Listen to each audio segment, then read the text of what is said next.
Tonight, the only show on primetime Indian television where we care to explain the news behind the trend. I'm Sanket Upadhyay. Two stories that we are going to track right here on the show. Story number one, the whole world is upset with China. The whole world. I mean, I'm not going to repeat what each of those countries are saying. Maybe with a graphic representation later we can. But nation after nation is losing confidence in China. So the big question is, can China's loss be India's gain? How are we saying this? Can there be eventually a situation where all those people who are removing their investment from China actually look at India as a good investment destination? Plan financial distancing from the dragon. Is India prepared to benefit from this realignment? Post-COVID, how can we open up to the world's investments? That is going to be our story number one right here on the show. And story number two, which is also very significant, protecting our frontline corona warriors. The government has brought in an ordinance and it was about time that the government did so. They've finally done it in the backdrop of COVID-19.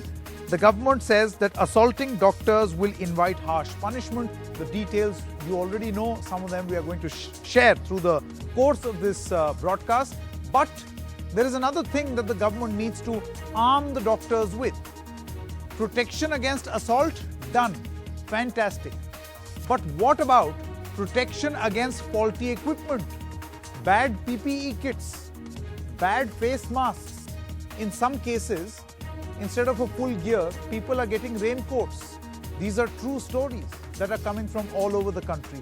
So will the government also respect the doctors beyond this expression of gratitude and go ahead and protect their lives too, just like they have brought in this ordinance? So these two stories are going to be the top focus right here on Trending Tonight. Let's quickly look at story number one, dealing with China. The whole world now feels that enough is enough, that we don't want to deal with China. At least the terms of engagement are not going to be the same anymore. Let's take a look at the examples of each of these countries one by one. So you've got a Japan, which is incentivizing exit of its companies from China. You're all aware of this. Japan is doing this. They want their companies to come back. In Australia, they're considering a law to tighten scrutiny of the Chinese investments. This is all a reality. Then you've got Italy, Spain, Germany, all revising laws. Some of them have already done so, some about to do so. Many other countries also, they're revising laws on Chinese investments. And in this manner, or something of an equal nature, India too has stepped in, where they have tweaked the FDI rules so that there are no Chinese raids, that there are no hostile takeovers. China doesn't like this, but still India has done it. So now that the world has decided to look beyond China in a post-COVID scenario, can China's loss actually be India's gain? I want to welcome our special guest this evening. Mr. Vikram Kirloskar is the president of CII. Mr. Kirloskar, thank you so much for speaking to NDTV. My first question to you is, can you give us, economic distancing that is taking place with China? Japan has already taken a decision that they have. Vis-a-vis India, what really do you think is the impact of this going to be?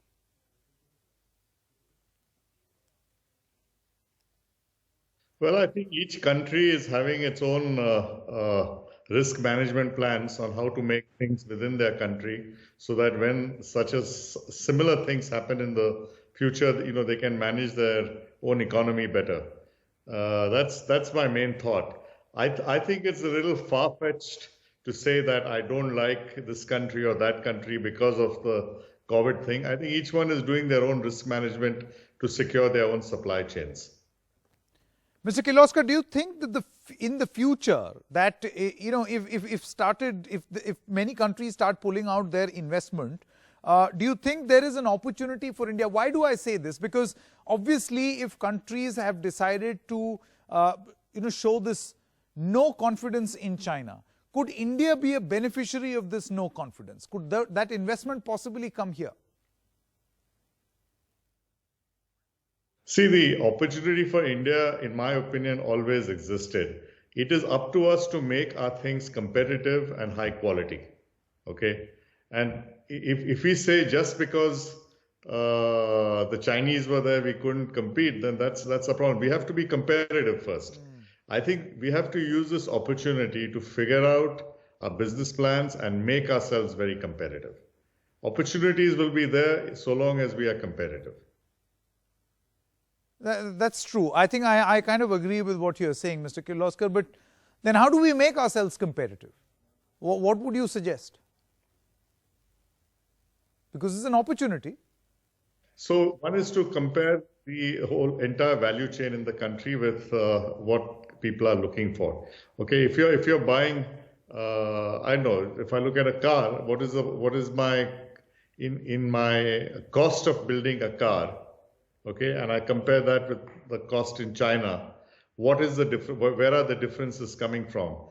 There'll be some which are manageable from the manufacturing side, and there'll be some from the logistics side, some from the cost of infrastructure, some from the cost of power, some from the cost of labor. You start comparing all this, okay, and then figure out how to make yourself at a higher quality and a better cost and better delivery than your competitor. I think we have to do that across. One of the things that the Chinese have done in the past very, very well is they've taken the risk on the volume. Perhaps with government help, perhaps with infrastructure help, but whatever they've always taken the risk on the volume, and they were able to say, okay, I can give you such a huge volume and start it in a very short time, and that was their big competitive advantage, which got them going. Here, I think for us, our competitive edge also, we suffer on our competitive edge because of our lack in getting things up to speed. If you want something done in the next 3 months, sometimes maybe a Chinese guy will do it in 3 months, and we'll take 6 months or 8 months to get a factory organized and to get production organized. I mean, let's look at hard facts on the ground. True. Okay, before we just say because of COVID, people will leave China and come to India. People will come to India if we can give the same results as China. That's true. With or without this COVID scenario. So we have to take advantage of this situation if we want to gain from this anger against China. Mr. Kirloskar, I think you have a point there, because it's not like when a US-China trade war happened, US companies came rushing towards India. I mean, they went elsewhere as a result of that trade war. We never benefited. I think that there's a lesson in that. Yeah, definitely. See, one of the things is we are lucky we have a huge market here as well. So we always look at, a lot of people look at, when I do some of this work, what's the risk of me doing it for my own market versus export? How much do I want to grow and how much I want to take that risk? After all, when you're supplying to someone who's half the world away, you're not face to face with the customer on a daily basis. I'm not talking of service business. I'm talking of manufacturing business. You're not on a face to face with your customer on a daily basis, whilst you're on your customer face to face with your customer here in India on a daily basis. You get a feedback on a daily basis. So when you're doing something further away, there are different kind of risks involved. That there's the risk of logistics, risk of inventory in the system. All those risks are there. So people, I think, take a call on that and then say, okay, let me focus on India. It's not that the Indian consumer is wanting less. I mean, Indian consumers now are also highly demanding, and the quality levels in India are also very, very good. But they're used to a certain cost with our kind of logistics and our kind of taxation. They know what those costs are. So, if we have to do the export, we have to get over all that. Appreciate you joining us. It was a great conversation, Mr. Kirloskar. Thank you so much. Hope the government is listening. Hope we as Indians are listening if we want to make the most of this situation. Thank you so much. Let me now also throw this question to two of our guests, Professor Arun Kumar, noted economist, as well as Sanchita Mukherjee. She's a senior private wealth manager. Thank you so much to the two of you. Professor Kumar, to you first. You heard what Mr. Kirloskar had to say. My question remains the same. I mean, what stops us from converting this into an opportunity in a post-COVID-19 scenario? Trying to look at the bright economic side. So, Sanket, I think there are several questions rolled into this one question. First is, you can have a knee-jerk reaction and start reacting to the idea that China is what has initiated, this COVID-19 disease, and therefore everybody is rushing to say, that the virus was originated from there, etc., etc. But I think if you look at the economics of it, today the world economy and Indian economy are in a deep recession. Indian economy is not working at more than 25% capacity at this point, and it's very unlikely that in the next 6 months we'll recover from it. So the rate of growth will be highly negative this year, and the same goes for the rest of the world. So investments will be way down, and to recover you will need more investment. So at this point to say we'll get investment from here or we get investment from there, that's not going to be on. Most MNCs are not going to be looking at relocating at this point of time. They may think of relocating after the economies recover, because at this point they wouldn't want to invest somewhere, to build fresh capacity or to shift their investment. So I think whatever Japan or Australia, etc., may be doing, I think we have to look at what we can do. And where we have been lacking in the past in attracting foreign investment is that our infrastructure is weak. Our supply chains are rather weak. We are not able to promise, unlike Vietnam and other countries where some of the factories are relocated from China when the trade was initiated. We are not able to promise such fast movement of ships in the ports, fast movement of goods and inputs from the ports to the factories, etc. That's where we need to invest a lot more to improve the supply chains, to improve our infrastructure before we can get the investment from these other countries. But again, I'd emphasize that this is not the time where we can think of attracting investment. I don't think investment in the world economy will be such as to allow relocation from China. That's a much later scenario. So we need to see how to protect our economy, how to defend our economy, how to get investment going in the Indian economy. To that extent, Ms. Mukherjee, what would you say, that have we been successful in protecting our economic interests? I mean, I'm specifically referring to the tweak in the FDI rules, which China has not taken very kindly. I don't know how this is going to fan out in the future. I don't know how this is going to work in the future as far as diplomatic relationship between these two countries. But what do you see as the way forward? To answer very specifically, I think China has much to worry about from us than us worrying about China. China has made investments of $8 billion FDI into India. We have a import of close to $60 billion from China, right? The way I see it, three things that India would benefit post-COVID and after the economy opens up. We would be close to benefiting $35 to $40 billion because of the drastic reduction in the oil prices, right? India is a net importer of oil. Secondly, if we are able to substitute make in China with a make in India, we will benefit close to $10-20 billion out of that. If we are able to do that, that's the big question.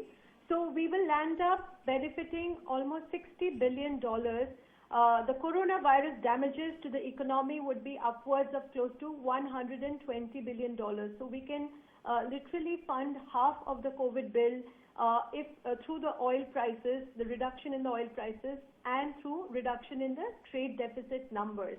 Now let's talk about a few statistics over here. When we are talking about attracting investments, I believe in the financial year 2018-19, we imported close to $9 billion of electronics broadcasting equipment, right? So what stops us as a country from approaching, say, the largest manufacturer of electronic broadcasting equipment and say, hey, we have a market here of $9 billion. Correct. All you need to do is come and set up, firstly, your factory over here. Whatever forex outflows that you have, you need to generate that in terms of forex revenue for the government of India, right? We will protect this $9 billion market for you. We will make sure that your next in-line competition is not able to gain a foothold. That is how you move forward, and in a very fast manner. You need to have a war room for that matter. We have a federal structure of government, which is the central government, state government. It's very incoherent at this point in time. The federal government, the center and the states need to work together, identify, make a tracker of 1,000-odd companies, target at least 500 of them, go to them, ask them what do they need, environmental clearances, land, electricity, Give a 24-hour clearance. Get them in the country. Great suggestions, Sanchita as well as Professor Arun Kumar. The only thing is, well, we can't help being India, no, and we can certainly not be China. So we'll have to work with whatever our fault is. Professor Kumar, I've run out of time. I promise you this discussion will continue. Investments will be way down both globally and in India. Okay. So, at this point to get investment will be very difficult. It will be difficult, correct. Right, thank you so much, Sanchita as well as Professor Arun Kumar.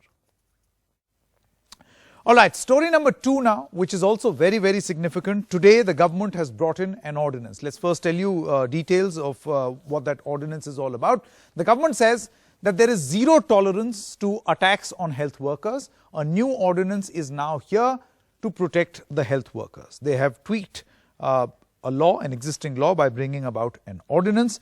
They say that now this act of attacking health workers will be a non-bailable offence.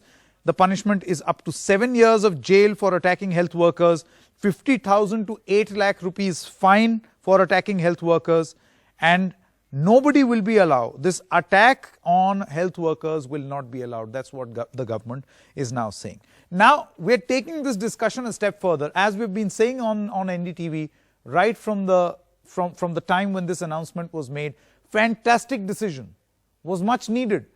But what is also required is protection against faulty equipment. This is also requirement, this is also their need. Ordinance against attacks, but what about this faulty equipment? Health professionals are getting substandard PPE kits, this is a reality. Exposing our COVID warriors to infections, which is a reality. You've got test kits that are faulty, you've got PPE kits that have come from abroad or made in India which are faulty. Inaccurate testing kits are making health workers' jobs harder, and I will explain how it is making the work really hard through the course of this discussion that we are now going to have with our next set of guests, Dr. Rakesh Verma, Additional Director General of Health Services in the Government of India, and Professor Gaurav Vallabh, he is a spokesperson of the Congress Party. Thank you so much. Dr. Verma, let me begin with you. I want to tell you, a little bit about a report that was filed by my colleague Harsha Kumari Singh from Jaipur, because in Rajasthan you have a lot of these faulty Chinese kits, test kits. She says that a lot of people were tested, they came out positive. Then they were taken to a containment center in which a proper test was conducted, in which they proved to be negative, COVID-19 negative. But in the process, they were exposed to the virus in the containment zone, thus risking their life.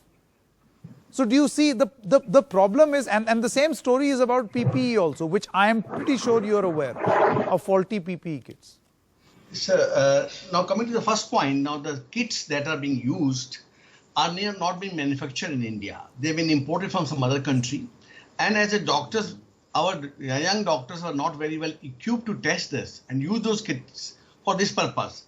And definitely and undoubtedly, the regular test is a proper test where we do a swab from the nasopharynx, from the nostrils, as well as from deeper in the throat.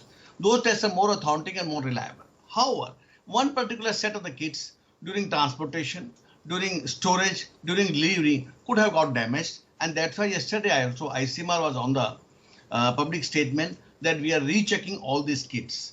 So that is a part of about kits. And certainly anything coming from that particular country nowadays is under quite a question. So we as a doctors have to accept whatever we get supply. No, Dr. Verma, no, one moment. Yes. If you allow me, how can you say this, Dr. Verma, that you will have to accept whatever comes? I think right now doctors must be in a position to dictate that no matter how much the cost may be, get us good quality equipment, or let's manufacture good quality equipment.